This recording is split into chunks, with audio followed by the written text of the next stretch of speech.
บูชาพระธาตุกายจะคุณโยมว่าตามอิมินาสการเรนะวินาสการเรนะพุทธังปูเทมะพุทธังปูเทอิมะมินาสการเรนะวินาสการเรนะธัมมังปูเทมะธัมมังปูเทอิมินาสการเรนะอิมินาสการสังฆังปูเทมะสังฆังปูเทมะไหว้พระพร้อมกันอะระหังสัมมาสัมพุทโธภะคะวาพุทธังภะคะวันตังอภิวาเทมิตวาภะโตภะคะวตาธัมโมธัมมังนัมสสามิสุปฏิปันโนภะคะวะโตสาวกสังโฆสังฆังนัมมามิกล่าวนะโมสามจบนะโมตัสสะภะคะวะโตอะระหะโตสัมมาสัมพุทธัสสะนะโมตัสสะภะคะวะโตอะระหะโตสัมมาสัมพุทธัสสะนะโมตัสสะภะคะวะโตอะระหะโตสัมมาสัมพุทธัสสะต่อไปจะนำไหว้พระธาตุพนมเพื่อบอกกล่าวสิ่งศักดิ์สิทธิ์ทั้งหลาย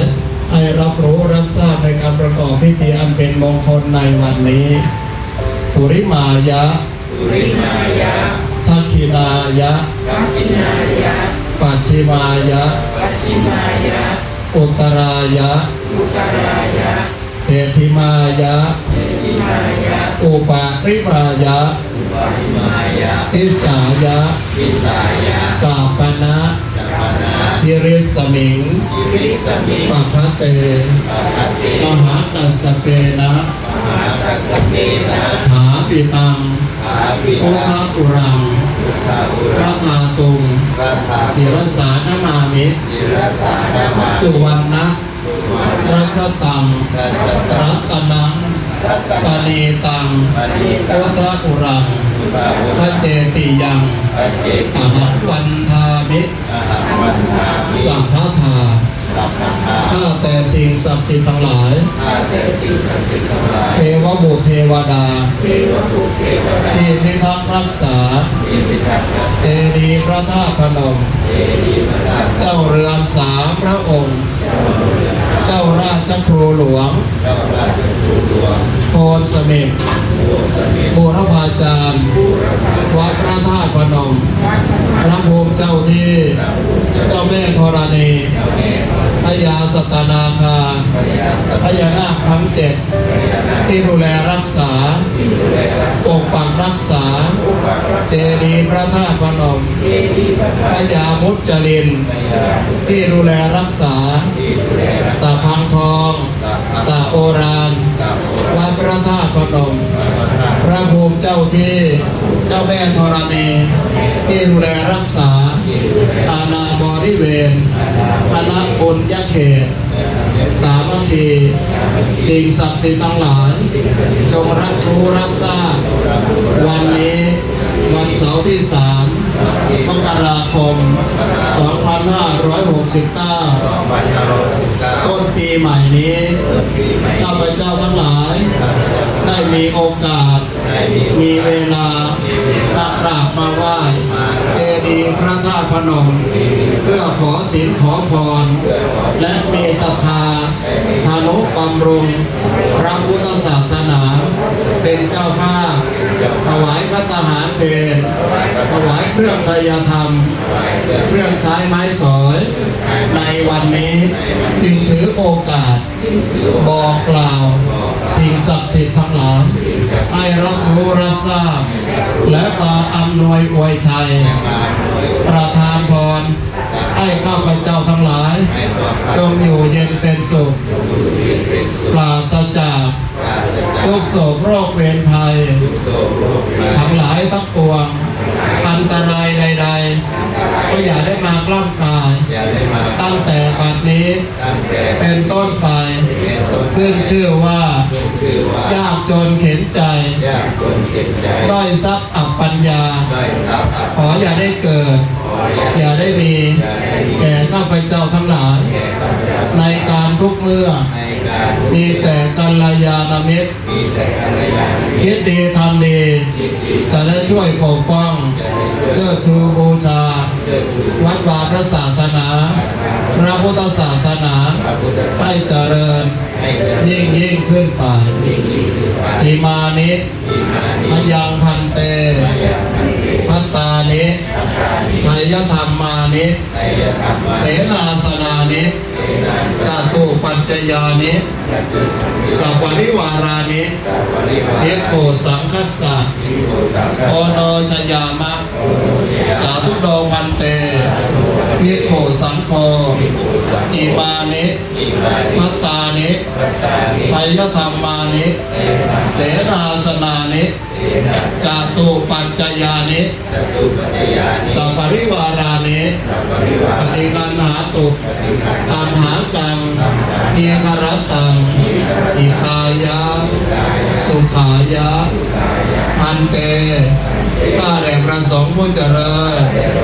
ข้าพเจ้าทั้งหลายเชิญคุณโยมบอกชื่อเลยครับ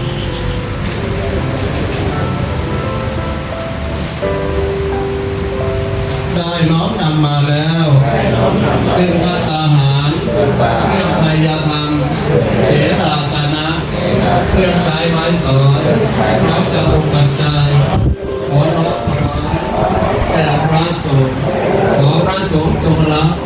เพื่อประโยชน์และความสุขความเจริญแก่ข้าพเจ้าทั้งหลายเนื่องในโอกาสวันนี้เป็นมงคลอย่างยิ่งเป็นวันสำคัญตามพระพุทธศาสนาวันพระวันศีลวันธรรมสวนะเดือน15 ค่ำเดือน 2เป็นมงคลอย่างยิ่งที่ข้าพเจ้าทั้งหลายได้มีโอกาสมีเวลามากราบมาไหว้เจดีย์พระธาตุพนมที่ศักดิ์สิทธิ์เพื่อขอศีลขอพรขอความเป็นสิริมงคลขอให้สิ่งศักดิ์สิทธิ์ทั้งหลายจงมาปกปักรักษาปกป้องคุ้มครองให้ข้าพเจ้าทั้งหลายที่กล่าวนามไปแล้วพร้อมครอบครัวญาติพี่น้องวงศาคณาญาติตระกูลวงวานสายบุญสายกุศลกัลยาณมิตรทุกท่านทุกคนของข้าพเจ้าจงมีแต่ความสุขความเจริญในหน้าที่การงานในการประกอบสัมมาอาชีพมีสุขภาพพลานามัยที่แข็งแรงอายุมั่นขวัญยืนเจริญรุ่งเรืองในธรรมะคำสั่งสอนขององค์สมเด็จพระสัมมาสัมพุทธเจ้าผู้ตรัสรู้เองโดยชอบผู้รู้ผู้ตื่นผู้เบิกบานด้วยพระองค์เองอีกประการหนึ่งข้าพเจ้าทั้งหลายขออุทิศส่วนบุญส่วนกุศลที่ได้กระทำในวันนี้และในขณะนี้ไปถึงผู้มีพระคุณทั้งหลายปิยชนทั้งหลายบรรพบุรุษของข้าพเจ้าที่ล่วงลับไปแล้วตลอดถึงเจ้ากรรมนายเวรและสรรพสัตว์ทั้งหลายทีนี้มีไหมญาติพี่น้องเราที่ล่วงลับไปถ้ามีก็เอ่ยชื่อเอ่ยนามกันหรือว่าสิ่งศักดิ์สิทธิ์ทั้งหลายจะได้นำข่าวสารไปบอกไปข่าวญาติพี่น้องที่กล่าวนามมาแล้วนั้นมารับอนุโมทนาบุญด้วยในขณะเดียวกันว่าเราทั้งหลายก็ขอให้ตั้งจิตตั้งใจเป็นสมาธิก็เพื่ออุทิศส่วนบุญส่วนกุศลให้ด้วยหลักการเชิญจ้า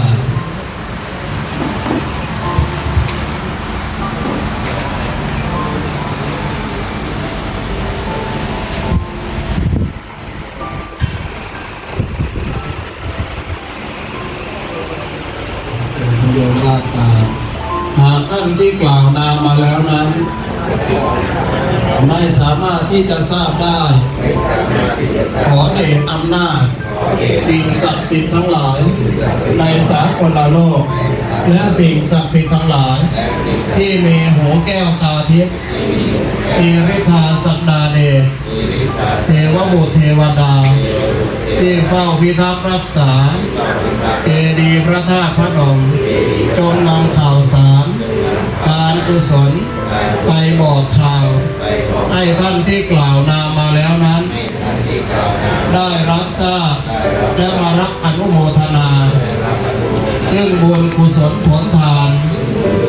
ที่ข้าพเจ้าทั้งหลาย ข้าพเจ้า ได้ตั้งใจอุทิศให้ ได้ตั้งใจ ในขณะนี้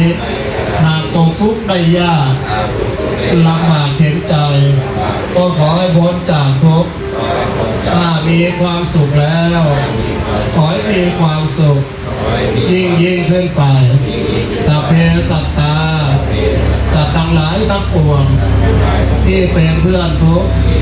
เกิดแก่เจ็บตาย ด้วยกันทั้งหมดทั้งสิ้นเอาเวลาโหตุจงเป็นสุขเถิดอย่าได้มีเวรแก่กันและกันเลย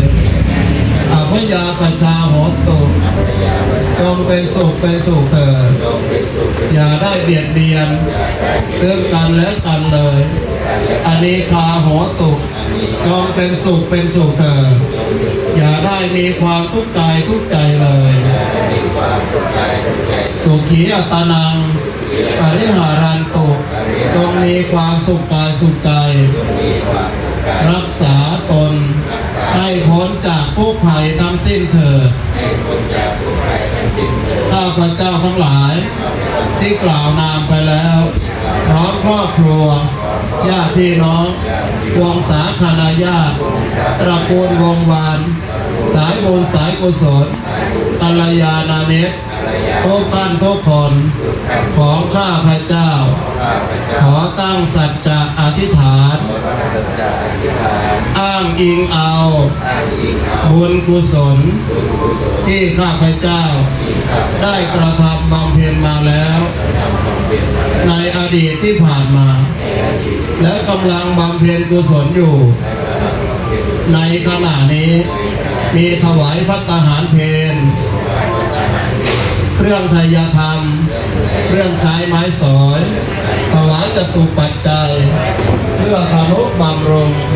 พระพุทธศาสนาปุรณปฏิสังขรณ์เจดีย์พระธาตุพนมค่าน้ำค่าไฟค่าพระตาหารเช้าเพลชำระหนี้สงฆ์และทุนการศึกษาของพระภิกษุสามเณรวัดพระธาตุพนมในวันนี้จงเป็นพลวะปัจจัย เป็นอุปนิสัยตามส่ง ให้เกิดสติปัญญาญาณทั้งในชาตินี้ และชาติหน้า ตลอดชาติอย่างยิ่ง ได้แก่ความพ้นทุกข์ให้มีแต่ความสุข ความเจริญ หายทุกข์หายโศก หายโรคหายภัย หายพยาธิโรคาเพราะเข็นเวรภัย หายไปทันที เพราะวันเพราะเดือน เพราะปี เพราะวันขอให้เคลื่อนเพราะเดือนขอให้คลาย เพราะปีขอให้หาย หายรับดับไป มีโชคมีชัย ได้ดังปรารถนา สมปรารถนาที่ปรารถนาไว้แล้ว ไม่เหลือวิสัย มนุษย์ปุถุชนจะพึงได้ จะพึงมี ขอให้สำเร็จ ในเร็ววันฉับพลันทันด่วน จะได้มีโอกาสทนุบำรุงพระพุทธศาสนา ให้เจริญยิ่งขึ้นไป ด้วยเถิดสาธุกับ9รูปแล้วก็ถวายสามเณรสามเณรก็แถวแล้วมีแล้วเรียบร้อยแล้วมาถวายพระสงฆ์ก่อน9รูปในพิธีเจิญจ้ะถวายเลย9ท่านเลย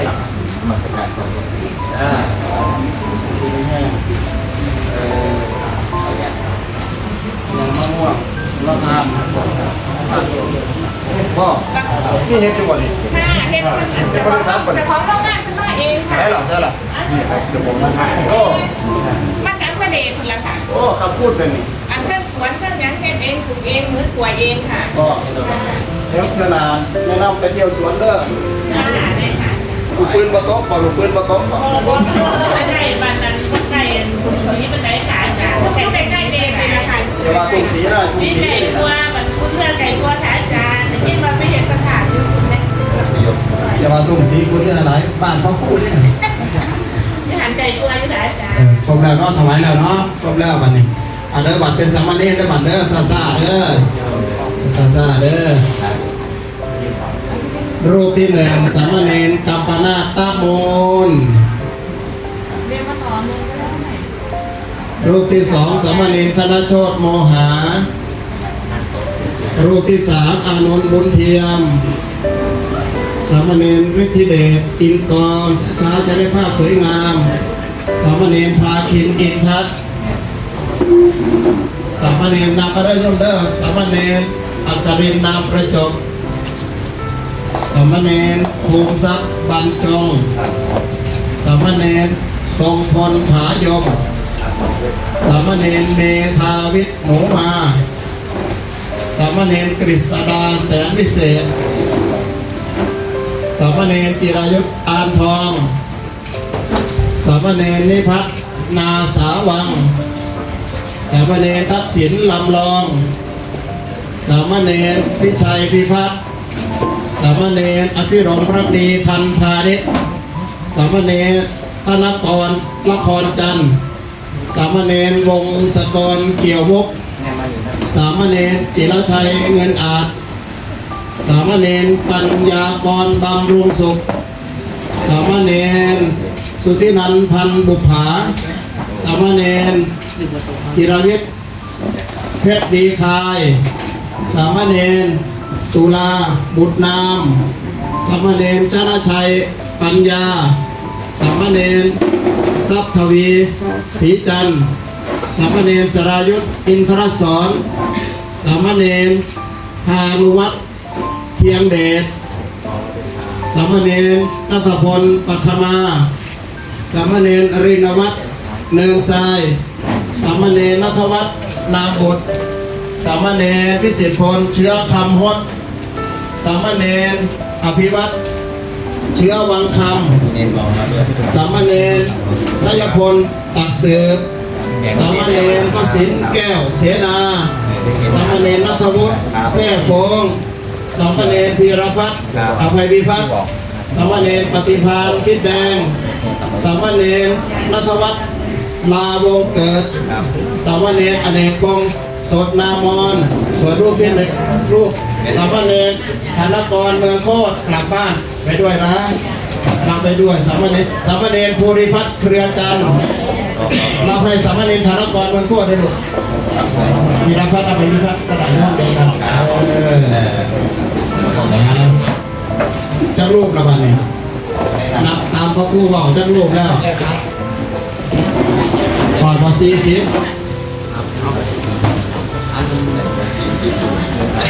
ก่อนนับพอท่านเนาะทองมือขึ้นแล้วมันสิไรย่ายพี่น้องอยู่โรงสีหรือบ่แล้วก็เห็นพ่อคู่อยู่กับย่ายปีกายเขาให้ก็ มาเป็น ปีว่า ปีนี้เขาจะเที่ยงใหม่ตัวละย่ายปีไม่เห็นเที่ยงใหม่ เอาเห็นว่ามาหอด งงเลยเทวดาทรงไห้แล้วเห็นเที่ยงใหม่ตอระเบียงสะดวกสบายขึ้นสร้างน้ำมาล่มไห้100 โหลคุณโยมเสียเป่าคนละพ่อปู่เรียกว่าอะไรเลยว่าเอา100 โหลสักนอกสักดอกเอาเลยพ่อปู่จะเฮ็ดบุญเพิ่นว่าบัดมาฮอดมองมุกดาหารอีกแล้วพ่อปู่สิเอาหยังอีกบ่ว่าซั่นล่ะ ไปแม่เด็กพ่อค่ะ จังหวัดก็เสียวได้ก็เลยไอ้ทรงลูกอันถุงดำขนาดถุงดำไปให้เพิ่นเบิ่งนำนั่นล่ะก็เลยจัดมาจังซี่ล่ะเด็กในร้านอยู่ในรถเต็มครับ เดี๋ยวพ่อครูไปเอามือไม่ก็ได้สบายเด้อขณะนี้เวลายังพอได้แล้วเสียก็ตายฟังจังหน่อยเด้อตรงนี้อธิษฐานจิตเด้อให้โยมได้บุญน้ำเฮาได้หลายบางหลังผู้เสียก็ถาสักคนปีใหม่ใช้บ่อยเงินหมดเงินมีหน้าสดเงินหมดก็หน้าแห้งไม่แห้งไม่ง่ายหรอกเมื่อบุญมาทำบุญขนาดนี้สถานที่ทำบุญก็ศักดิ์สิทธิ์ หนองบัวลำพูมาทำบุญขนาดนี้เป็นไรหลังระยองมาทำบุญขนาดนี้สมุทรปราการมาทำบุญขนาดนี้หนองบัวลำพูมาทำบุญขนาดนี้สถานที่ทำบุญก็ศักดิ์สิทธิ์มีพระบรมธาตุพระนมเป็นสักขีพยานในการทำคุณงามความดีมีพระบรมธาตุพระนมเป็นที่ยึดเหนี่ยวจิตใจพุทธศาสนิกชนทั้งหลายวันนี้วันเสาร์ที่3 มกราคม 2569 ต้นปีใหม่นี้ข้าพเจ้าทั้งหลายที่กล่าวนามไปแล้วได้เป็นเจ้าภาพถวายพระตาหารเพลแด่พระภิกษุสามเณรคณะบุญเขตสามัคคีมีพระครูสุตตะเจติยานุรักษ์พระครูสมาผู้ช่วยเจ้าว่าวัดพระธาตุพนมเจ้าคณะตำบลท่าพนมเขต 1บ้านเกิดเมืองนอนหม่องฝังสายแห่หม่องแผ่สายมืออยู่อำเภอเดชอุดมปัจจุบันนี้เป็นอำเภอทุ่งศรีอุดมบ้านกุดไก่แก้วมาบวชเรียนตั้งแต่เป็นสามเณรอยู่วัดป่าคีรีบรรพตภูน้อยตำบลปู่เปือยอำเภอน้ำยืนปี 2527 มาอยู่วัดพระธาตุพนมปี 2528 อุปสมบทเป็นพระภิกษุปี 2533คือหลายตัวในวันนี้จากวันนั้นจนถึงวันนี้พรรษาผ่านไปแล้ว36 พรรษาเฉพาะพระภิกษุเกิด 2512 56 ผ่าน 57น่าจะถึงแล้วปีหน้าปีนี้แหละเดือนกรกฎาคมพระครูได้มีเมตตาเจริญพุทธมนต์สวดธรรมจักรพระพุทธสูตรนำถวายเครื่องไตรธรรมพระตาหารจตุปัจจัยในวันนี้ไม่ติดไม่ขัดแม้แต่ที่เดียวยายเอ๋ยกล่าวมัวสวดมัวเหลือเกินเสกตัวให้ศักดิ์สิทธิ์เสกจิตให้เป็นกุศลเสกดีใส่ตนเสกมงคลใส่ตัวตั้งอกตั้งใจตั้งไว้ให้ดีตั้งแต่บัดนี้ขอจงตั้งใจตั้งตัวตั้งตนตั้งตนตั้งมันเพื่อของใจฝันมาฟันฝันใหม่โอบรมบอกของจอจิตจอใจส่งเสริมสอดไส้สวมใส่ศีลธรรมศีลสูงทำให้สูงศีลตรงทำให้สวยศีลธรรมทำให้รวยศีลช่วยทำให้รอดวัดจะดีมีหลักฐานเพราะบ้านช่วยบ้านจะสวยเพราะมีวัดดักนิสัยบ้านกับวัดผลัดกันช่วยก็อวยชัยถ้าขัดกันก็กันไหลทั้งสองทางหักแนวดีหมาดีมีคนรักเข้าคุ้มคับเลี้ยงไว้ในเกหาเป็นคนดีย่อมไม่จนคนเมตตา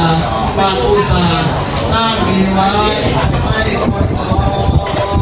งตาดีดำดีแดงดีดำเห็นคนอย่างเห็นไรกันขามองคนทางลายกันต่อบอกคนหลอกเข้าเหียนขามาโอ้กะมาวันเด็กโอ้โหบอกมันสื่อโตบอกคนพันเห็นเสียการกันมาตัวไปภูมิแมงวันชอบแต่ของเราคนพันเราชอบแต่วิทยงคือดังนอนชอบสีชอบบาทนับปราดเจ้าชอบแต่ของดำอุปมาแมงเพิงแมงภูชอบแต่โมดอกไม้หอมหอมมันบ่ตอมอาจบถอยหายเขาของตนสั่งสมเก็บไว้ตามทรงให้ย่ำเมื่อเฮาตายพอไปไกลเพียงเงื่อนเฮาอยู่ฝูงเพื่อนโมญาติมิตรสหายตามเฮาไปพอแต่ถึงป่าชาบุญบาปกล้าเฮาก็เฮาทำตามไปน้ำทุกผลทุกแห่งก็แกล้งเบาความนี้แม่นจริงหน้ากระแซงเอ้ยดอกบัวน้ำพูเอ้ยปทุมธานีเอ้ยแล้วก็สมุทรปราการเอ้ยเคยได้ยินไหมเคยได้ยินแบบนี้ไหมอย่างนั้นพระธ าวริวหาปุราปริปุเรนติสาครังเทวเมหิโตทินังเปตนังอุปกาปติอิจิตังปฏิตังปุมังกิปะเมวะตุเตจตุสัพเพเรนตุสัพพปะจันโทปนารโสยตามณีโชติราโสยตาปิวาจันตุสัพพะโรโควินาศตุมาเตภวัตปันตรายโยสุขิเตกายุโกภวะอภิวาทนาสิริสเนจังพุทธปัจจายโนจัตตารโอธัมมาวัฏันติอายุวันโนสุขังภาลังโตเวปัสสันนานังอาคังธัมมังวิจารตังตาเทโพเทปัสสันนานังทังกินัยเยอนุตตเรอาเกตัมเมปัสสันนานังวิราโกปัสสะเมสุเกอาเกสังเกปัสสันนานังปุญญังเจเตอนุตตเรอาคาสมิงทานังตตตังอาคังปุญญังภวัตติอาคังอายุจวันโนจยสุเกติสุขังพลังอาคาสตาปะเมตวิอาคตังมัสสมานิโกเทวะโพโตมโนโสวะอาคาปะตุอโมตติเอสุอาคาราโกสุขิโตวิโรจโนโพตัสสะสะเนอโรโกสุขิโตโมหิสาสะเปอิยาติปิสาอาคาราตาสุขิตาวิโรจโนโพตัสสะสะเนอโรโกสุขิตาโมหิสาสะเปอิยาติปิเตอาคาราตาสุขิตาวิโรจโนโพตัสสะสะเนอโรโกสุขิตาโมตัสสะสะเอหิยะเอเปสัพพะโพธานุภาเวนะสัพพะธัมมานุภาเวนะสัพพะสังฆานุภาเวนะพุทธรัตนังธัมมรัตนังสังฆรัตนังทินังรัตนานังอนุภาเวนะจตุราเสติสหัสสะธัมมังคันธานุภาเวนะปิตกัตตยานุภาเวนะชินสาวกานุภาเวนะสัพเพเตโรมาสัพเพเตปยาสัพเพเตอันตรายาสัพเพเตอุปาทวาสัพเพเตตุนิเมตตาสัพเพเตอวมัคคลาวินาศตัวอายุวัตตโกตนาวัตตโกสิริวัตตโกยสวัตตโกปนวัตตโกวันนวัตตโกสุขวัตตโกโหตุสัพพทาทุกขโรคภัยเวราโสกาสัตตุจุปัตตวาเนกอันตรายาภิวินาสันตุตเตจัสสะจยเสติตนะลาภังโสติภะกยังสุขังพลังสิริอายุจวันโนจะโภคังโลติจยสวาสตวะสัจอายุจะชีวเสติภวันตุเตภวตุสัพพมังคลังรักขันตุสัพพเทวตาสัพพโพธานุภาเวนัสตาโสติภวันตุเตภวตุสัพพมังคลังรักขันตุสัพพเทวตาสัพพธัมมานุภาเวนัสตาโสติภวันตุเตภวตุสัพพมังคลังรักขันตุสัพพเทวตาสัพพสังฆานุภาเวนัสตาโสติภวันตุเตข้าวเอ๋ยข้าวสุกจะต้องกินทุกบ้านทุกฐานถิ่นเป็นข้าวให้เรากินเจ้านาสิ้นกำลังเกือบทั้งปีต้องทนแดดทนฝนทนลมหนาวจึงได้ข้าวจากนามาถึงนี้คนกินข้าวควรคิดดูให้ดีชาวนามีบุญคุณต่อเราไม่เบาเลยข้าวทุกจานอาหารทุกอย่างอย่าฉันทิ้งว่าเป็นของมีค่าคนจนคนยากมีมากนักหนาสงสารชาวนาหน้าตาดำๆสงสารบรรดาเด็กตาดำๆขอบคุณแม่ครู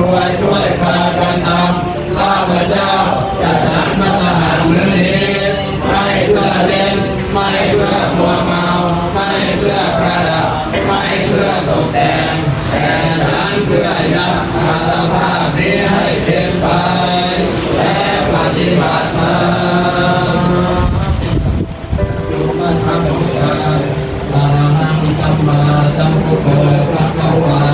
พุทธังภะคะวันตังอภิวาเทมิสวากขาโตภะคะวะตาธัมโมธัมมังคัมมิสสามิสุปฏิปันโนภะคะวะโตสาวกสังโฆสังฆังนามามิลูกเนนแต่ทางอาจารย์มหานิธิชัยจัดแจงยังไงโยมนั่งดูเด้อประเดี๋ยวเด้อสิบริหารไหนเด้อนั่งดูสักก่อนเด้อ